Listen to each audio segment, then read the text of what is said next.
Good morning. It's certainly my pleasure to join you this morning, and thank you so much for the wonderful introduction. It's really a pleasure to be back amongst friends around a virtual OCASI table. So look to this morning, looking forward to the opportunity to perhaps land some ideas, some conversation starters, and I'm hoping that you find this morning's session informative, engaging, and that it promotes or stimulates some thoughts for you on how we move forward through these challenging times. I think, it's not news to any of us that we're living through times of great changes. OCASI has focused many conversations around the shifts that are happening in the settlement sector, in Ontario more broadly, and of course on the national stage. The only constant that we know in life, of course, is change.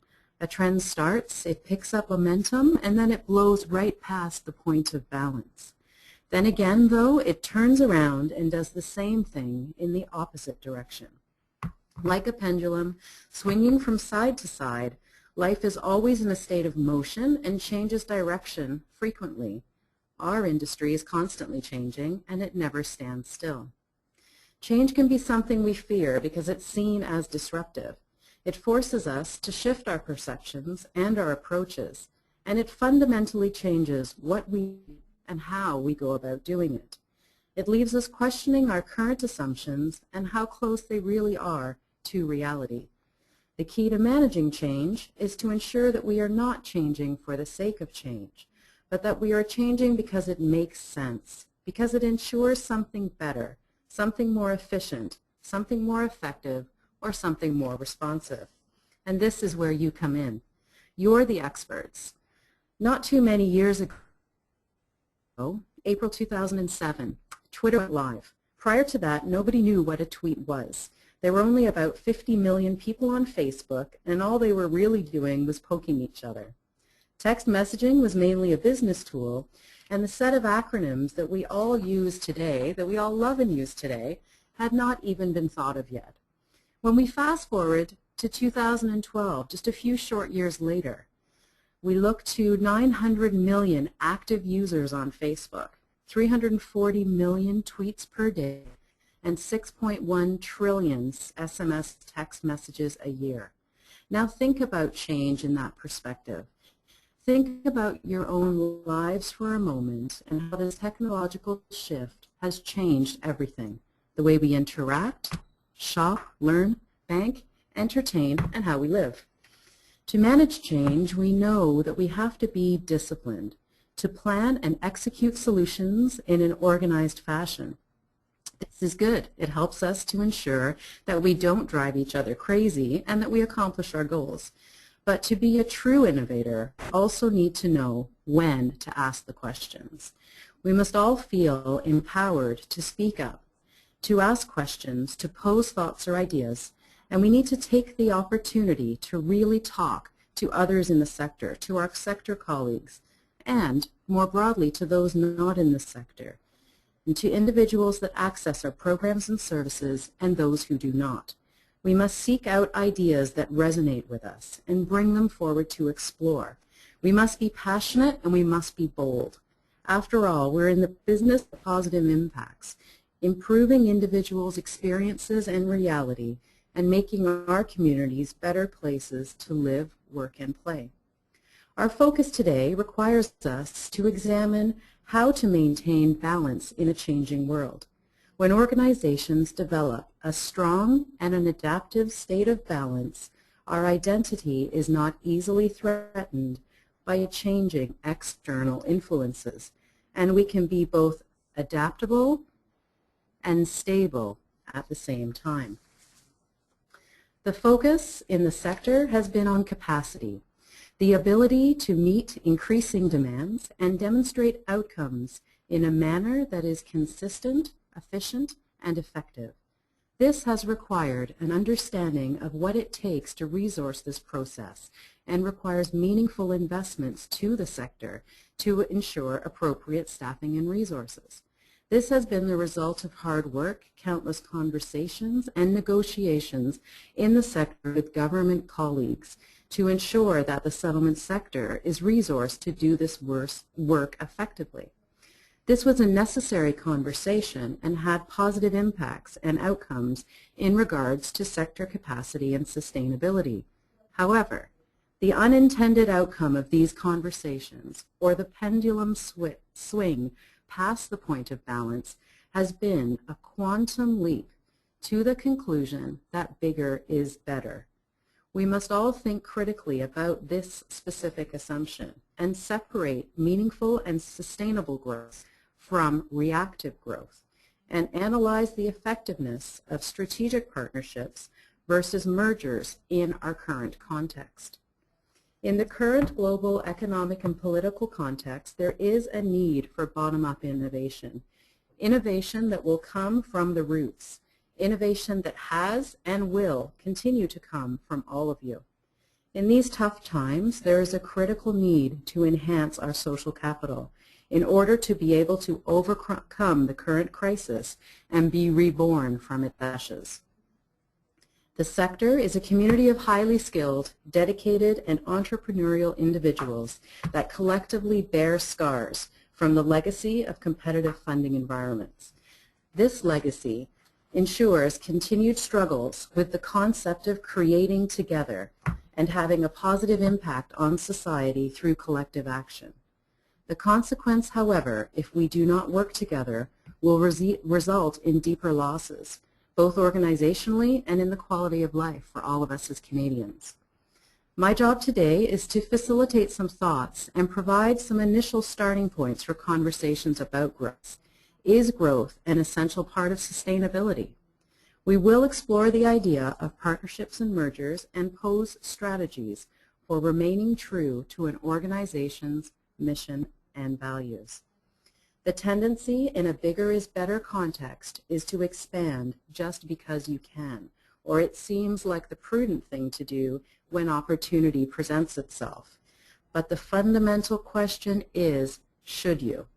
Sector agencies must discern their core work and analyze what is most important for the agency and how to maintain that. This is increasingly challenging in today's funding environment, when as employers we are also trying to maintain good and stable jobs and effective local programs and services. The initial steps are simple ones. We need to define what is working well, but we need to be prepared to delve into this question further than across each other with staff and management tables. We need to pose these questions with our clients, with our community partners, with local organizations and institutions, and the community at large. We need to create that framework so that we can ensure an honest and productive dialogue. This is a fantastic learning opportunity, and it gives us the opportunity to listen to what people truly believe is valuable from what we do that is value added, and we build on that. And of course, inevitably, what comes with that is also the tougher part. The harder pill to swallow. We need to be prepared to let go of what is not working well, what is not our core value-added functions. And it's okay to not be everything to everybody, to not need to add more funding dollars to the pot or to hire more staff. Ensuring that your work is locally relevant and locally responsive is the only way that you will successfully move through the current context by ensuring your relevance. Most critically, we need to ensure that social justice remains at the core and that we continue to use a community development approach to ensure relevance and do not equate size with effectiveness. We are now going to launch into poll question 1.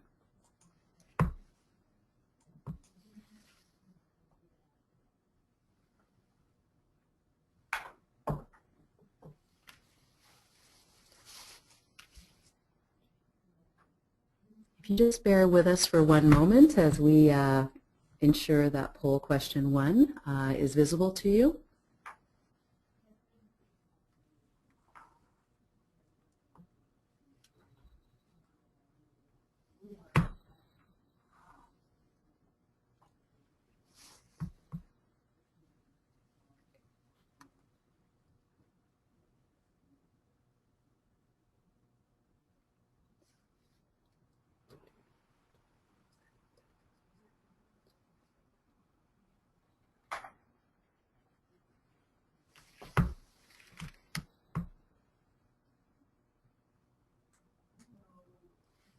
Thank you very much for participating in the poll.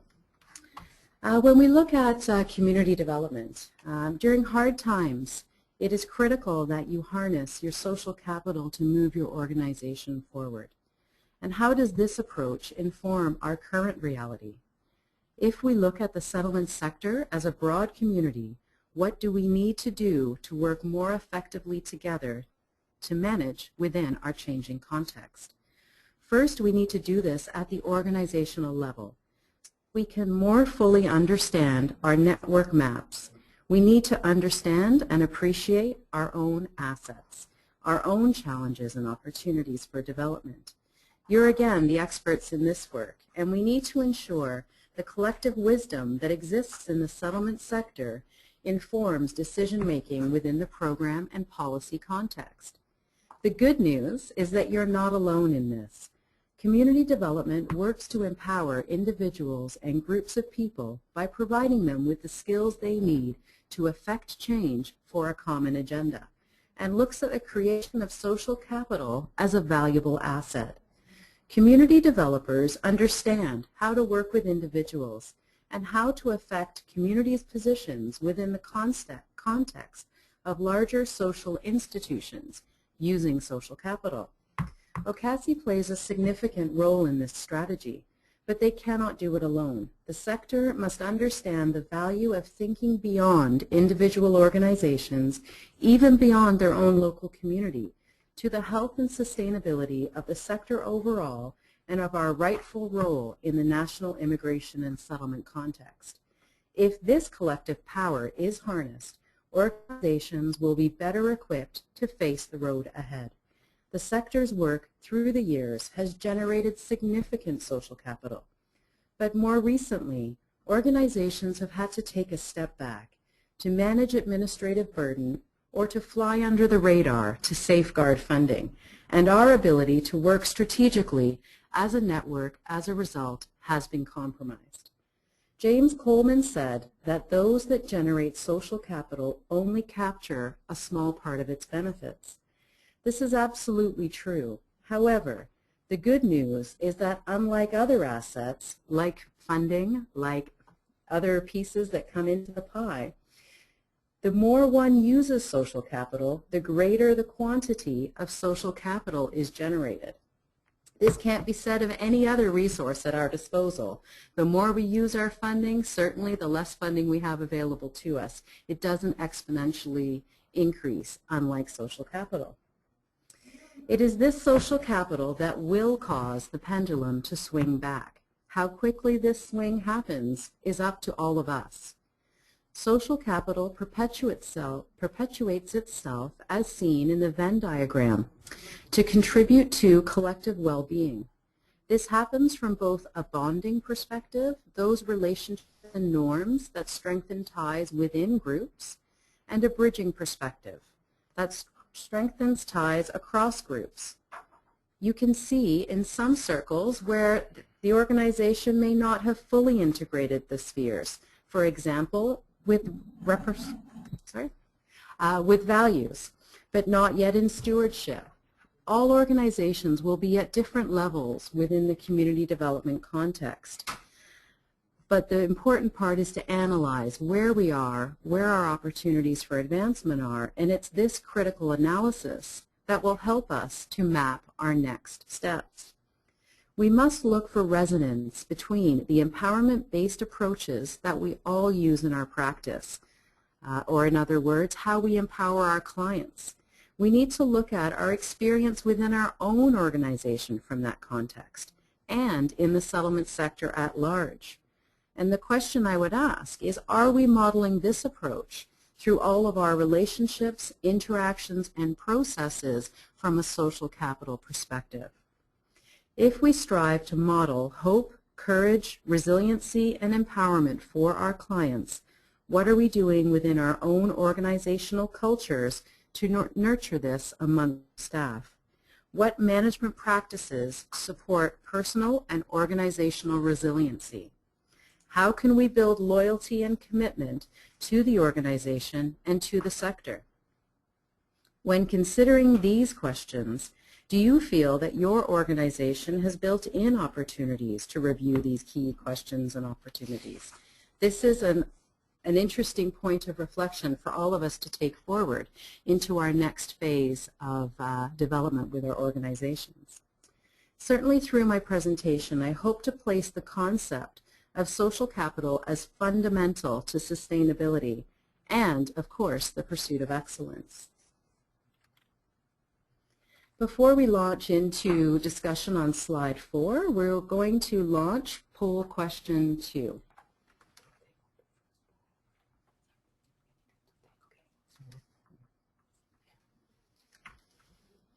So I wanted to take the opportunity to reflect back to you the results from poll number 1. The respondents from poll number 1, 35% of you said yes, 47% of you said no, and 18% of you said that you weren't sure or that you didn't know. I think this provides an interesting starting point again for some planning processes for the next steps. So thank you so much for the response on poll 1, and I look forward to seeing your response on poll 2.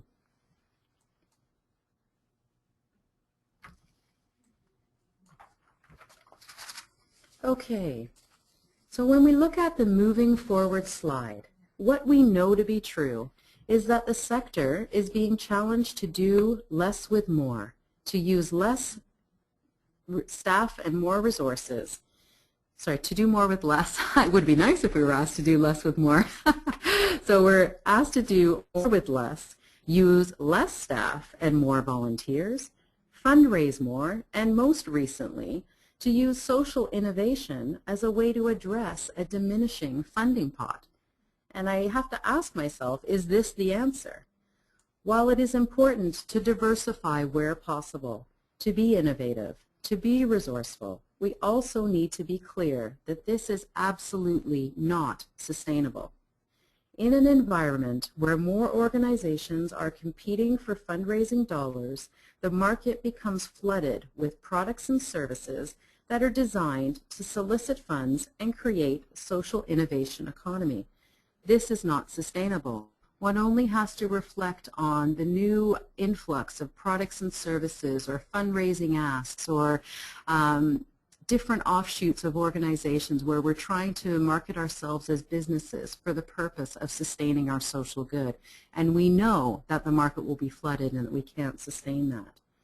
We need to be very clear what our expectations are with the role of government in Canada. Our history has been built on the values of stewardship, social responsibility, and the need for a publicly funded social net. This should not be an all or nothing debate. This is not an opportunity for us to feel the need to give permission to government through passivity for an abdication of responsibility. We need to ensure that government understands that we will hold feet to the fire in terms of role of government and government showing true leadership in balance with Canadian values. We need to continue our conversations with government to renew its commitment to real and meaningful partnership with the sector. We need to address areas that are dysfunctional. Funding that is short-term and competitive, less predictable, and directed to programs and projects rather than providing for overall capacity development. We also need to ensure that we do a better job of telling the story, of illustrating impact and the value added to our communities across the province through our collective work. And this is not just for a report for a funder. This is really critical information that creates the context to grant permission to government to do the right thing, to make right choices, and to ensure better outcomes for all. Let's ensure that collectively we give them the framework where they must make the right decision and to continue to advance funding and mechanisms that are unstable and unsecure. It will be more and more difficult for them to do that. We need to continue to build our own organization's capacity to manage change and stay true to our mission, vision, and values. We have begun to discuss ways to do this, to begin to map our assets, ensure relevance, and enhance our social capital. And of course, as we continue up the arrow, partnerships continue to be the word of the day. In every grant application and through every process, we are expected to demonstrate partnerships as an indicator of success or as a criteria for consideration. These are key in tough times. As a community developer, I truly believe in the value of partnerships to manage collective action. However, we need to be mindful of what we create. We have to form strategic partnerships that will elevate our collective capacity to manage change and broaden the circles of champions across the province. We cannot be passive participants. We must bring our knowledge, skills, and networks forward to manage the pendulum swing, as I mentioned earlier. We need to continue to inform the dialogue, to promote best practices, to have meaningful conversations, and to pursue research opportunities that help us to better understand and better frame our reality. We need to continue to contribute to the development of coherent policy frameworks that improve the sector's capacity to deliver services, to ensure that an investment in social capital and community development is seen as fundamental to organizational and community success. Unfortunately, this is often the off-the-corner-of-the-desk work and gets pushed aside as staff manage administrative minutiae. We cannot afford, however, to let this important work fall. We need to make an investment of our time, energy, and wisdom into this aspect of our journey to ensure that we are informed and equipped with the necessary questions to plot our way forward. Before we go into the next poll, I'd like to reflect to you the results from our second poll. When we look at our second poll, we're seeing that number one is showing, it's quite an interesting split actually. When we look at government leadership, 20% of you have indicated that this is the area. 20% again in government leadership. Sorry, the poll's looking a little skewed.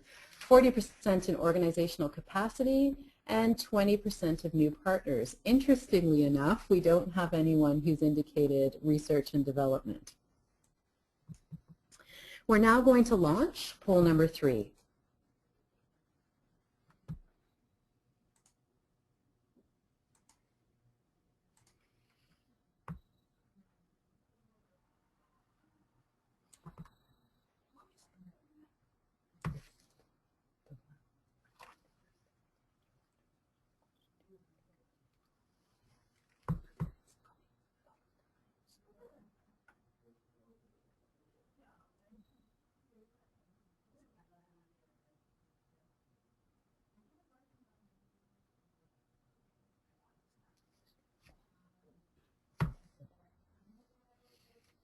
We seem to be having a few changes within our polls. I'm just going to let them sit for one moment before I give you the response to ensure that this is the final response.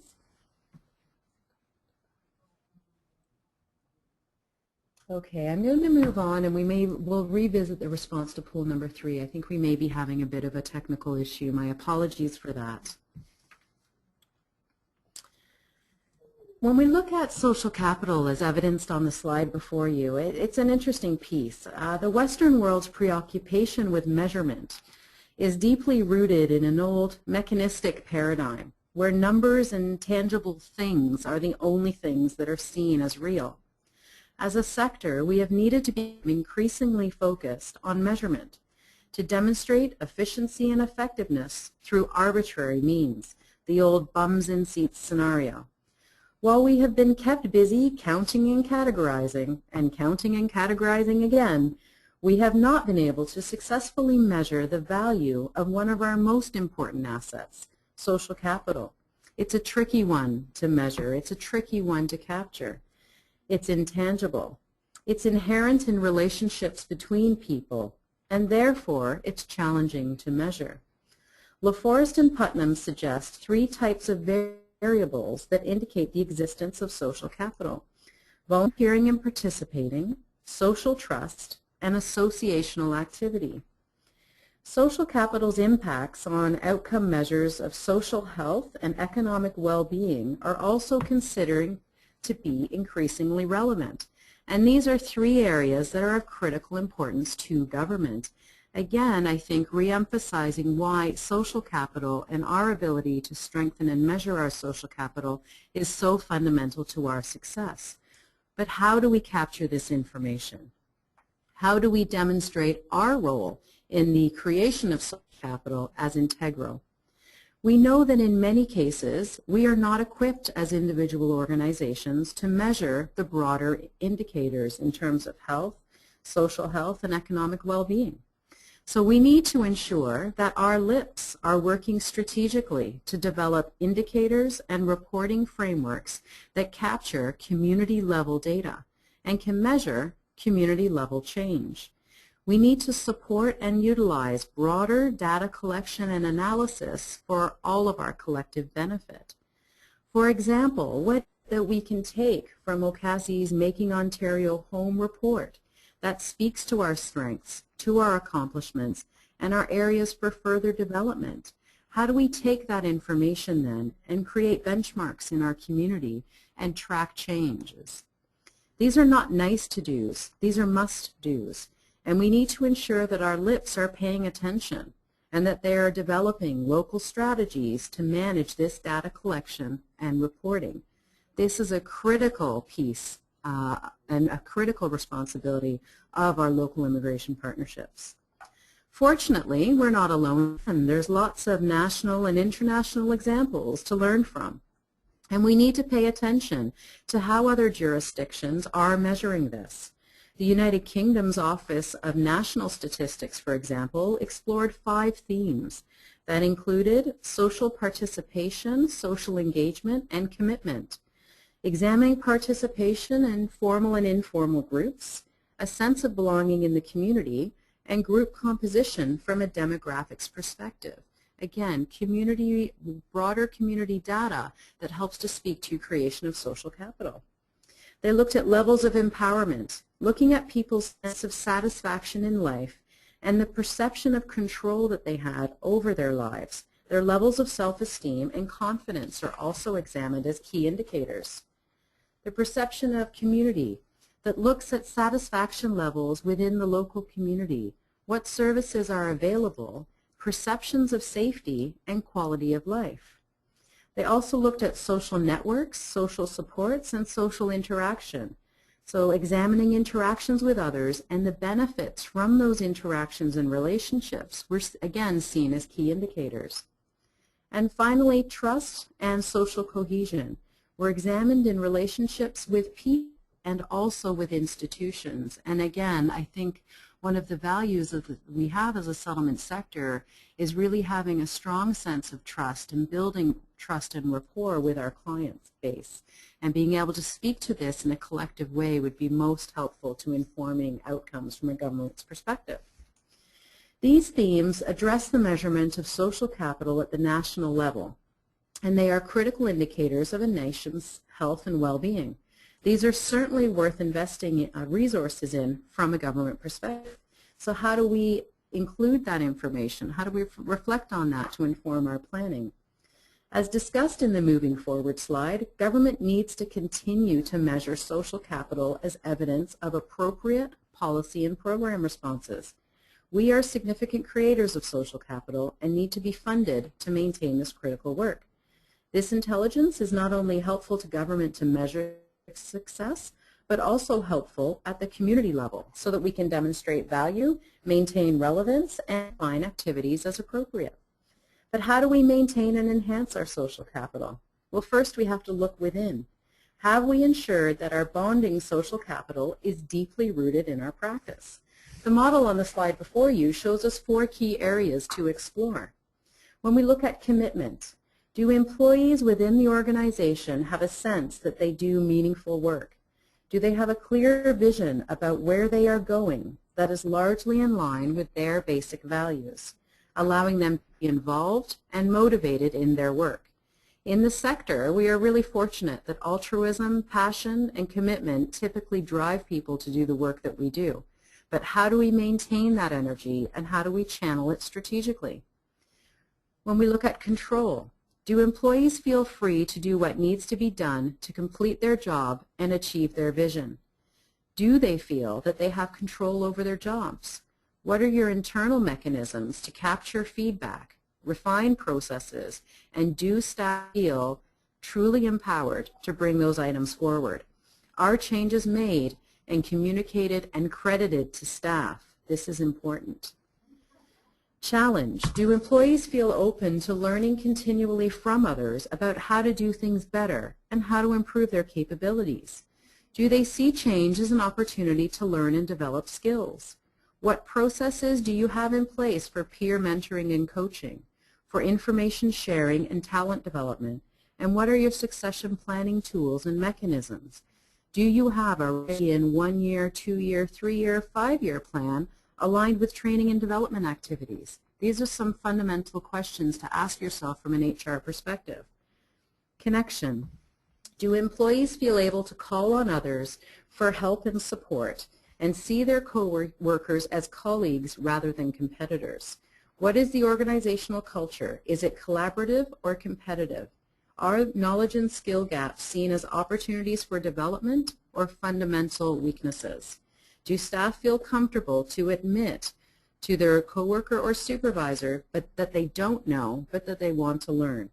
It's really critical to understand where your organization is at in these key areas to determine your bonding social capital, to determine if you're ready for the bridging stage.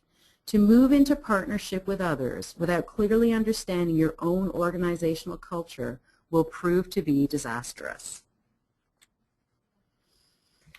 It is critical to understand your organizational values and driving principles, and this needs to go from beyond a plaque, beyond a brochure, to organizational practice. As we contemplate partnerships to ensure that we do not lose our identity in the process, this requires a thoughtful, comprehensive, management-led process which explores 4 key theme areas. We have to look at our purpose. What is our core mandate? What do we contribute to society? The value-added question that we all need to answer. And don't forget your invisible asset, social capital. Principles. What principles or values guide us in our work? What guides staff to fulfill our purpose? And what standards are absolutely non-negotiable? What is the organization's long-term vision? And people. What is the organization's concept of the person? And this is where a lot of partnerships do not align. Who belongs to the organization's community? Whose interests does it consider when making its decisions? Again, you can often get a fundamental mismatch between concept of person and who is considered in decision-making processes. And power. What is the scope of the organization's power and authority? To whom and for what are we accountable? How does the organization allocate decision-making authority? Is this a command and control environment or a coordinate and cultivate environment? Again, this can cause fundamental challenges if you align 2 organizations with diametrically opposed ideas around power, people, principles, or purpose. These 4 lenses create a metaphorical management compass that can guide direction and ensure that principles become practice.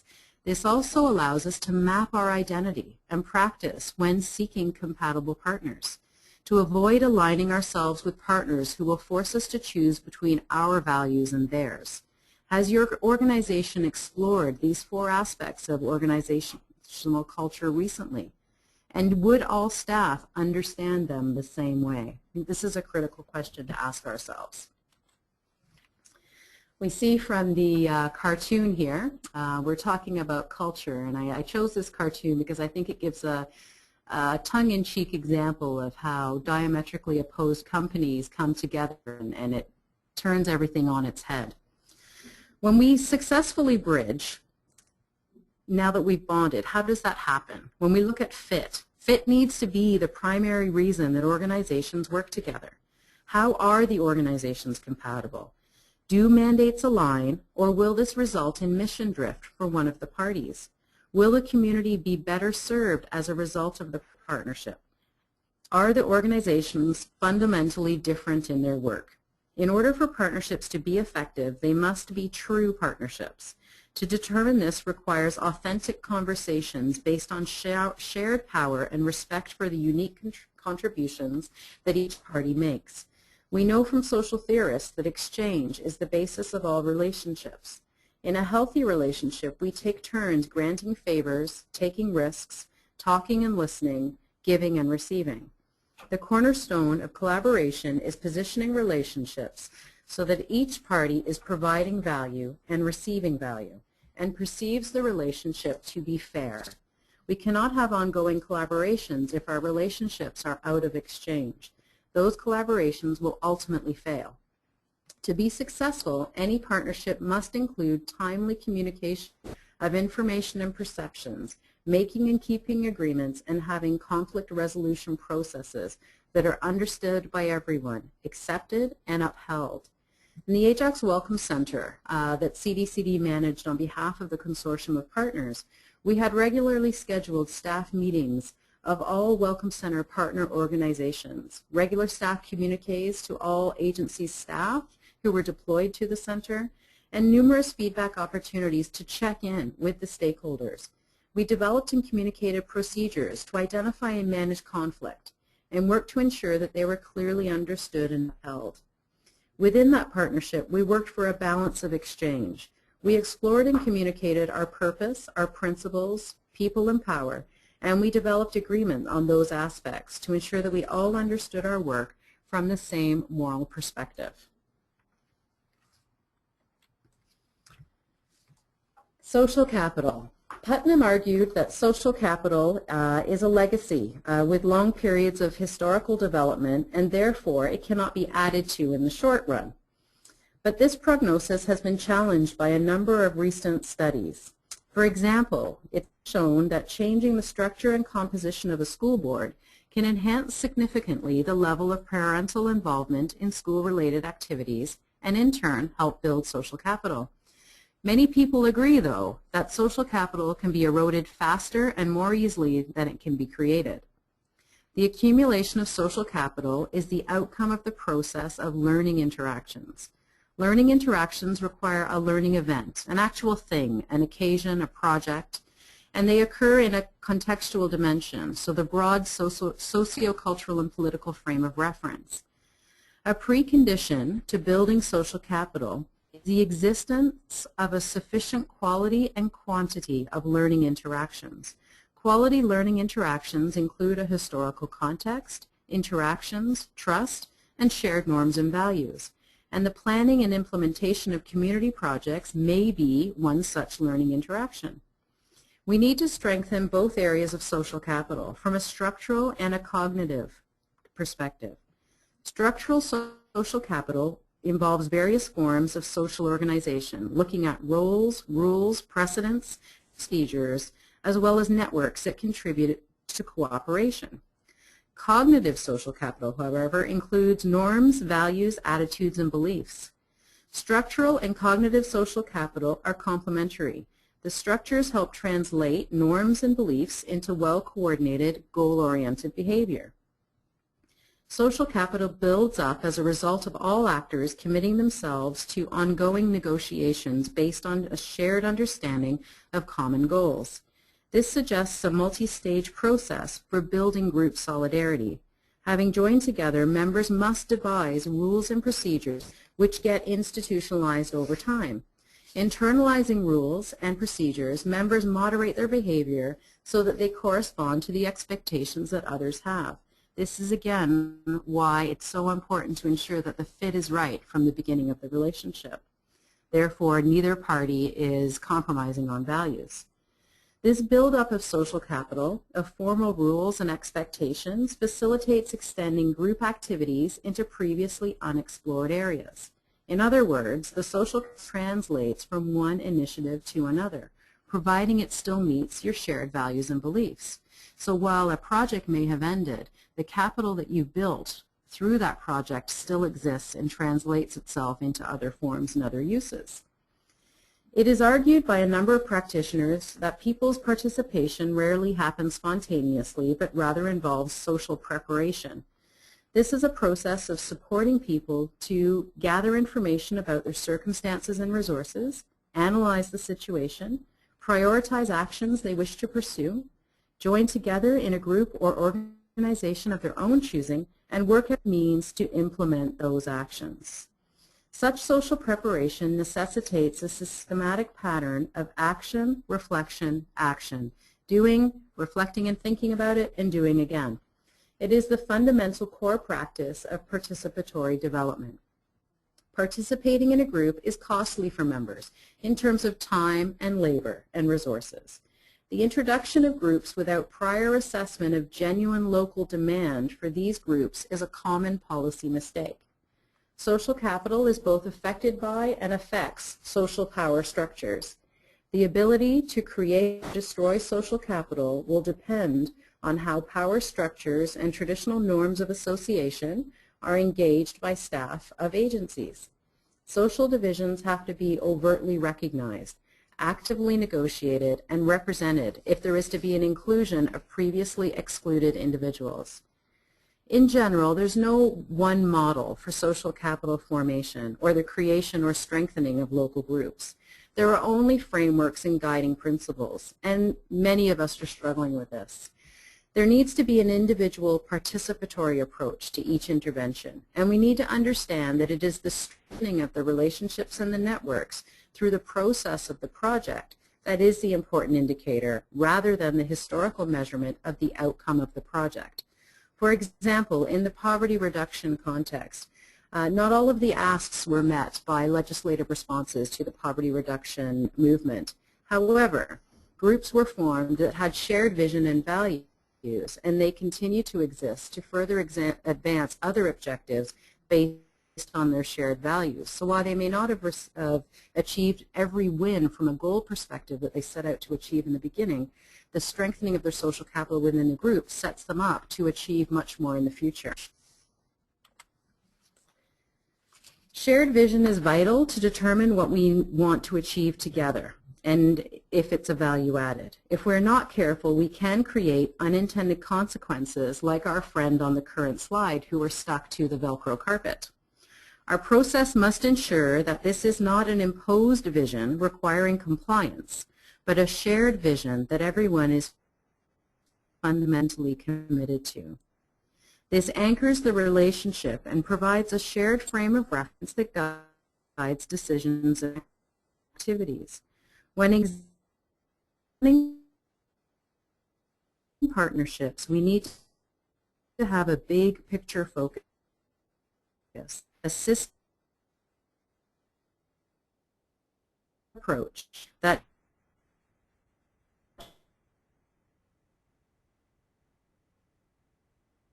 shifts from the parts to the whole, while maintaining who we are and what we want to achieve. This requires us to employ common provide an opportunity to deepen knowledge and expertise in this area. When we view the world as a learning system, we can imagine a constellation of communities of practice, a web of communities that focus on civic practices at different levels, municipal, regional, national, and international. This broader learning system provides the foundation of social capital. The partnership dance. When we consider partnerships, to look beyond presenting behavior to deep intent. What do you hope to get from the partnership, and what do you think they hope to get from the partnership, and is this any way near compatible? Often what we might hear from our intended partners is not really what is truly bubbling beneath the surface. When we see the world as others see it, from their own frame of reference, we can more accurately hear and understand, and more accurately be heard and understood. By knowing your own frames, you can get out of your own way and see the path forward. Partnerships should be organized differently than the patriarchal way most organizations are structured and include several key components. There needs to be an exchange of purpose. Develop an agreement on a shared vision, mission, and values that provide meaning to all of the constituencies and guide the evolution of the partnership. We ensured this through a robust process in Durham when deciding the Local Diversity and Immigration Partnership Council to ensure a community-driven and community-owned initiative. You build a partnership of organizations that are responsive to present and emerging community needs, capable of delivering high-quality services, firmly integrated into the community, and highly innovative in its approach to operations and outreach. Who do you have at the table? And not just the usual suspects. Who else can contribute in meaningful ways? You need to do the research to find them and assess their fit to your initiative. You need to look at authenticity. Build and sustain mutually beneficial relationships based on trust, integrity, and credibility with a multiplicity of constituencies. Remove the vulnerability of a patriarchal relationship and create the space for honesty. Power has many dimensions. You must be aware of your personal and organizational beliefs and values related to power and how they participate in the power dynamics being played out in organizations and across tables. Building social capital requires a sharing of power in organizations, and the leadership of organizations need to ask themselves if they're really ready to share power. Design, implement, and adhere to effective policies and strategies for change to ensure that the necessary changes are implemented in order to move the organization partnership in the necessary direction. You need to have joint accountability. So this means that an organizational accountability and the quality of cooperations and outcomes are everybody's responsibility. What are your reporting mechanisms to your partners? What are your what are the conversations that you have when you feel that partners aren't living up to expectations? The LDIPSI created a community report card to inform partners and the community at large, but also to keep ourselves accountable to what we promised each other. You need to support the development of shared leadership to expand the pool of informed and equipped leaders, share the power, share the expertise, and broaden the tables. Alignment can seem on the surface to be a very simple piece. But however, once we've assessed our own organizational social capital, our culture, developed our bridging capital with our partnerships, an agency might need to explore if continuing to build partnerships will sustain its work, or are there critical challenges and obstacles facing an organization that might indicate that a merger has become necessary. My caution is that when we explore strategic partnerships, we need to explore strategic partnerships where we maintain our autonomy first. And only when this has been determined not to be an effective way forward do we start on the slippery path of mergers. Many examples of successful partnerships and collaborations that have existed or have assisted organizations to maintain autonomy and ensure and safeguard sustainability. Key examples include umbrella organizations. Of course, we would want to mention OCASI specifically. Those LIPs that are functioning in accordance with the principles discussed. Key hub models across Canada that have balanced autonomy in one roof scenarios. This area holds great promise for new endeavors to engage with one another in more respectful, more equitable, and more meaningful ways. As we nurture social capital, we must also broaden, deepen, and strengthen our networks within communities.